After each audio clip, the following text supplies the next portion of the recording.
This video brought to you by Rich Wallet. Use code Filmento to save 10% with free international shipping. But mainly, he's exploiting your enchantment with these. You don't care. You know exactly what you're doing, but you won't stop. You can't. Is there an actual concern here, or are you just... There is no passion, there is no vision, there is no aggression, there is no mindset, nothing is there. What the hell is that?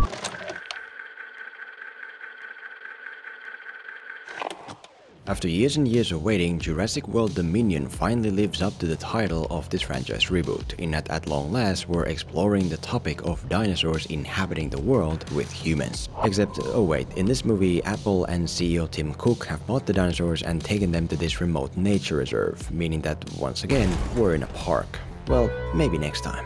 Super smart snarky comments aside though, there is a lot of good stuff here, in the plotline led by Chris Pratt and Bryce Dallas Howard, where they go on this journey of necessity to get back their kidnapped MacGuffin daughter. For example, as is always most important in these big blockbusters, there are sequences you've never seen before to justify the price of admission, like this Malta sequence, which I really applaud the filmmakers for. We get a hand-to-hand combat scene with dinosaurs mixing up the dynamics.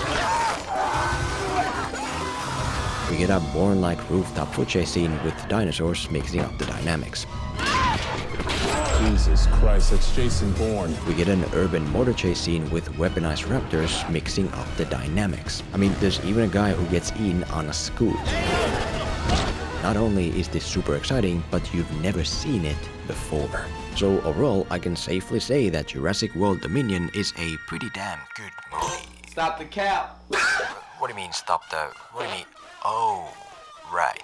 Yeah, so unfortunately, in addition to the Chris Pratt plotline, there is also another plotline starring legacy characters from the original movie, where essentially they're trying to prove that Apple is using juiced up locusts to eat all the corn. And not only is this plotline not entertaining, it's also so boring to watch that doing so feels like work, to a point where this movie should be free. You know, I paid $12 to get to watch this, and then I get paid back $12 for also having to watch this. In other words, Jurassic World Dominion is an under 2-hour movie that the legacy plotline bloats up into a 2.5-hour snore fest, almost like a malignant tumor destroying its healthy host. And so today, what I thought would be useful to do is to compare these two plotlines from beginning to end to see what it is that makes the second one not good, what's missing, what should be missing, and so on and so on. Here's how to know that your plotline isn't strong enough to be included in your movie and should be cut out like a tumor. Here's how Jurassic World Dominion, for no reason, destroyed itself.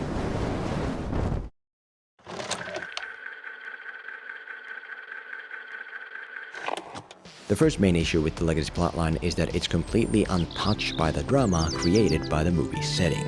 As an opposite example of this for comparison, if you look at the Chris Pratt storyline, you can immediately find drama in many different forms. There's internal conflict with the genetically altered girl struggling with not being able to live her life because of what she is. You sure you didn't go past the bridge? Why can't I have any freedom? Because you can't.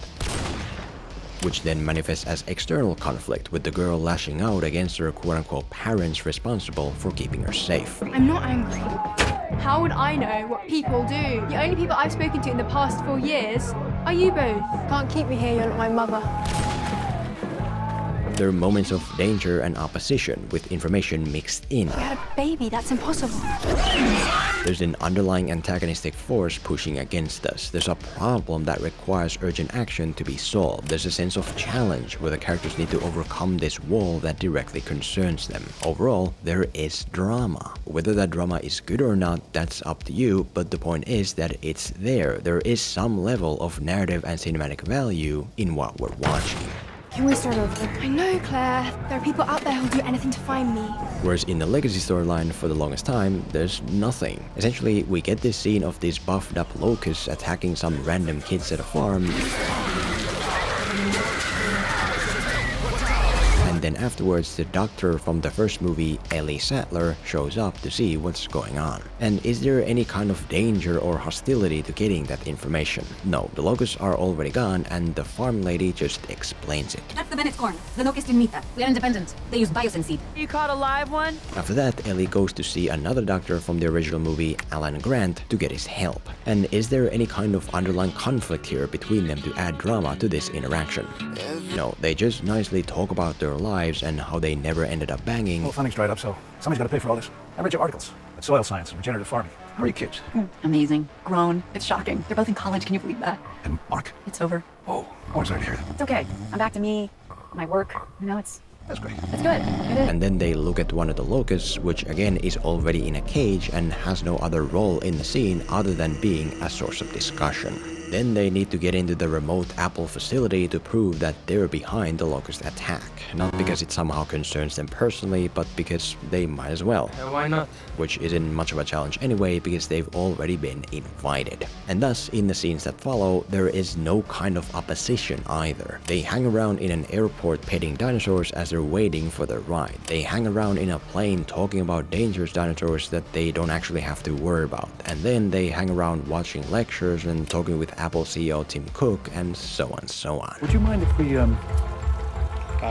would mean a lot if... Do you wanna, Oh, great. Thank you so much. Oh, That's good. That's good. Thanks. I'm sure you get the idea, but the point is that these scenes are so void of any kind of dramatic value that they ultimately carry no value whatsoever. It's as if the movie expects us to be entertained just because, you know, it's the characters from the original. You said you got a T-rex? Oh, yeah. It's like, get over yourself. You don't have a Han Solo here. And even if you did, it's not the character that creates the value, but rather the drama that you can mine with the character. I mean, the reason Jeff Goldblum has immediately much more value than the other two is because at least when he's on screen, something is actually happening. And so, because there is no drama prior to that whatsoever, you could have just deleted all this boring loitering from the script that weighs down the whole thing and instead begun with Jeff Goldblum having infiltrated the Apple facility because of the locust attacks. As a result, nothing of value would have been lost. Just the opposite, you would have saved minutes upon minutes of screen time, you would have saved millions upon millions of dollars worth of shooting days, and most of all, you would have saved my nerves.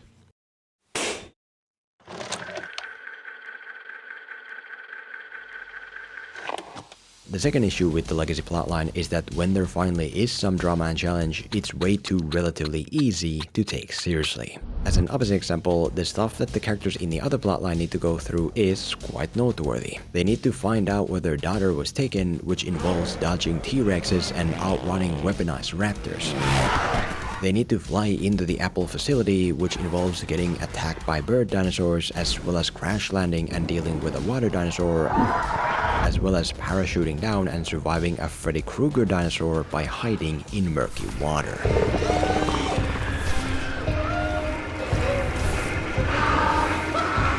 Safe to say, the level of challenge is at a point where most of the audience would not survive.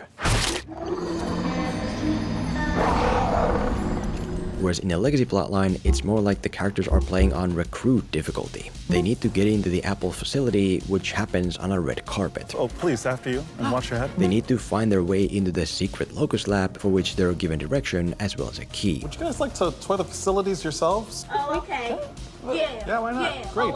They need to get a sample from one of the buffed up locusts, which I guess could be a challenge, except for the fact that the movie has never shown anyone get hurt by the locusts or even really made them into a threat. I mean, I was more worried about them in a freaking Pixar movie for little children.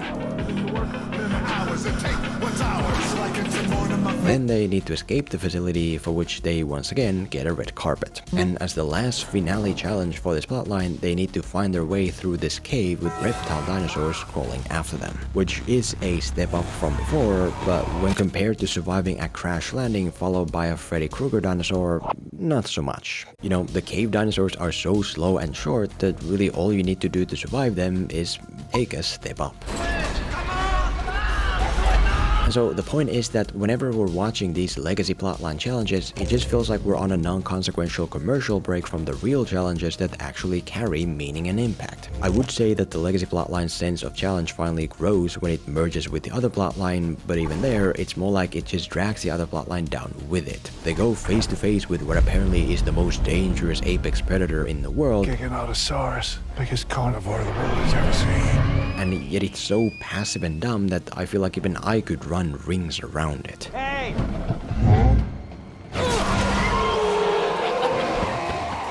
I mean, the main CEO villain here, who in the other plotline initially expresses unyielding determination, ultimately turns out to be nothing but a laughingstock. He has a security risk at his own facility, and yet he just lets it happen. He realizes that Jeff Goldblum has been playing him all along, and yet he just allows himself to be lectured by him. I'm not sure I admire your tone. Rapacious rat bastard. He accidentally sets his own company on fire in a way that doesn't even make any logical sense. Overall, he doesn't turn out to be a noteworthy antagonistic force willing to go to any lengths to get his way. I heard that someone here was taking a f***ing unauthorized bathroom break. No, the first time something goes wrong, he starts crying and gives up. Just call it. And it's like, wow, what a formidable Silicon Valley foe to serve as the main challenge for this super compelling Locust plotline. Point is, if you can't make a plotline sense of challenge in its own way reach the same level as the others, then it should not be included at all because it's just gonna bring the whole thing down. For example, once the plotlines unite, the movie mostly turns into a casual nostalgia circle jerk without any sense that we might not actually make it through this. Victory! Victory! That was easy. In the big ending finale, they don't even have to do anything. They just run to a chopper and leave while these dinosaurs that I can barely even tell apart aside from their DLC skin fight each other. And it's like, what the hell happened? Well, the second plotline happened.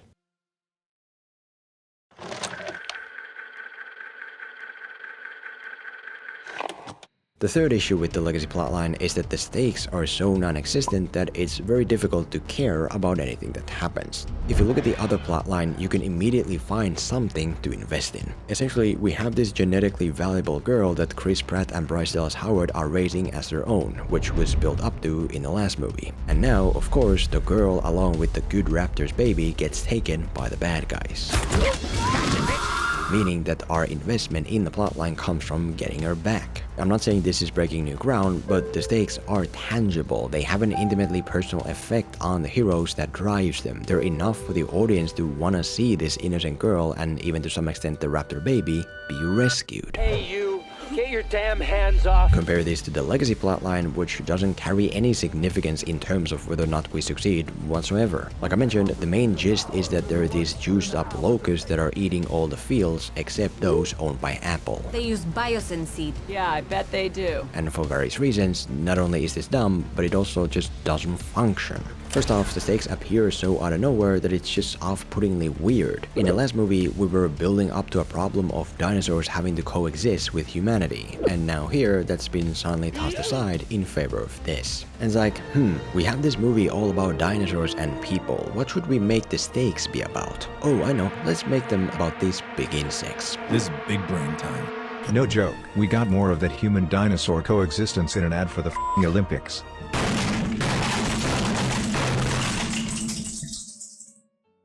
And on top of that, the motivations behind the stakes don't even make any apparent sense. The movie proposes that Apple, for some reason, wants to control the world's food supply, Up for a few million stars. but then it never answers its own question. Even the villains don't seem to have any clue what they're doing or why. And if nothing and nobody in the movie is actively carrying the stakes, they're just gonna fall flat on the floor. It's like the stakes here are literally a mistake. You don't stop because of a little side project went south?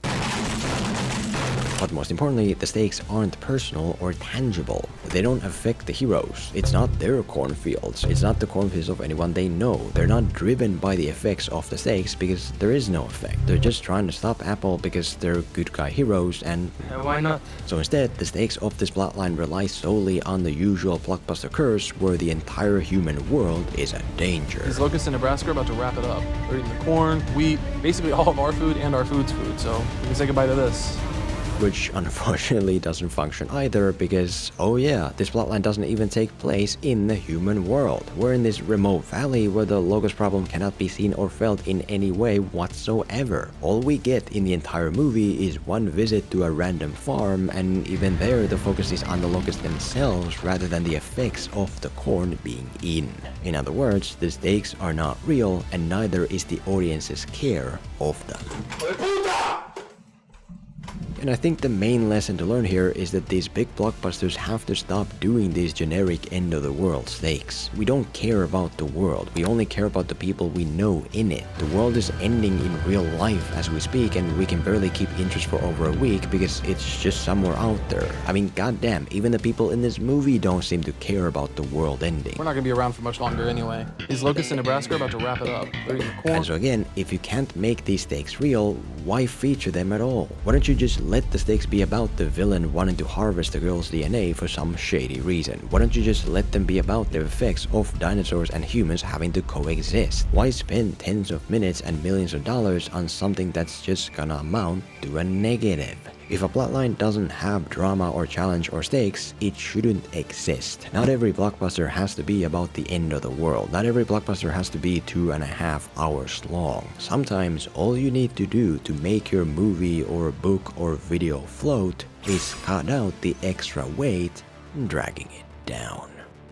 But there's one more additional plotline, there's one more additional metaphor that will definitely make this video better. It's basically like this. Jurassic World Dominion is like this wallet. It has what you need, but with all this extra unnecessary crap and poor design. 2 Metro cards for the New York subway system. I live in Los Angeles. You stupid. Whereas Jurassic World Dominion without the legacy plotline, it's like this rich wallet. It holds all the essentials in a way that's much more sturdy and sleek. And that's right, better video. Essentially, Rich Wallet is a super popular minimalist wallet line where instead of carrying a brick in your pocket,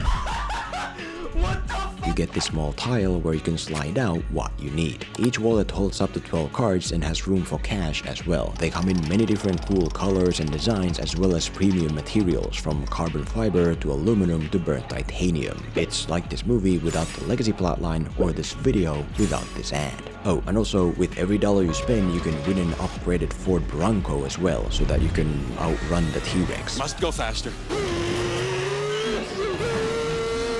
So if you wanna try out a minimalist rich wallet to see if it's for you, click the link below and use code Filmento to get 10% off along with free international shipping. Thanks.